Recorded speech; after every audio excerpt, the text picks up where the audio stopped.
Gusto kang masayod kung kinsa ang tig-report sa imong Facebook ngadto ni Meta, hinungdan nga sige kag ka-restrict ang imong content. Gamayng kuan lang kasi imong content ma-restrict ka tungod kay dunay sige sip-sip ngadto ni Meta. I-report ka. Aha, for whatever reason, unsa may rason, tungod kay siguro na S.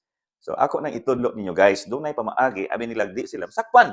Now ako nang tudlo ninyo pero palihog kog share na lang pod aron mas spread. Mas spread. Mapakatap ni nga information, at least ma-aware. Now, guys, atong ok muna po na to ang Facebook. Manual lang yun atong tutorial aron makasunod muna ko. Okay? Dito sa Facebook. Okay, sa akong profile man ni. Unya, pisliton tani kaning lingin diri sa babaw. Pangitaon na to ang settings icon kaning na itwerka diha. Flower ba ato na pisliton. Okay. Pangitaon na to ang blocking. May blocking diri. Atong scroll up. Kita kas blocking. Atong i-press ang blocking.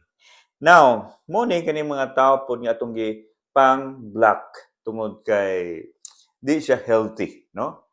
So mo ni atong gi pang-block. So diri ta ato ning i-press ang add to blacklist. Add to blacklist dia, oh. Okay.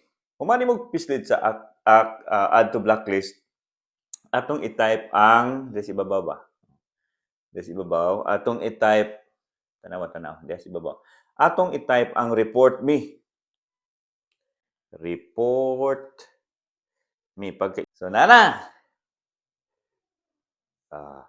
Perting daghana daay, no? Ang ka-report sa ato ang profile pa lang na. Pakal na ito sa kuan, sa akong page.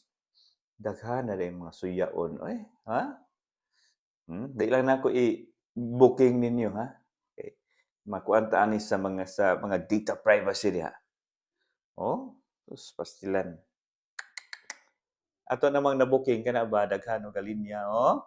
Muna siya tig-report ni Meta sa atong content mo nang ma-restricta dali kayo. Sa mga ito ang buhaton, syempre, ato ning tagsaon sila og block.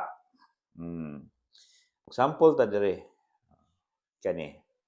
Then pagpislit nato nay kuan diha, block. Ato nang pisliton ang block. Okay, close. Okay. So kugihan lang yun na ninyo og block. Unsa may pulos nila diya sa ato ang kuan nga magsige ra man sila report didto, dangan na sila sa ato ang page so ato silang silhigon. Ana lang. I hope nga do na mo nakat-unan karon ha. Masayra ninyo basi makurat mo nga do na mo mga friends diha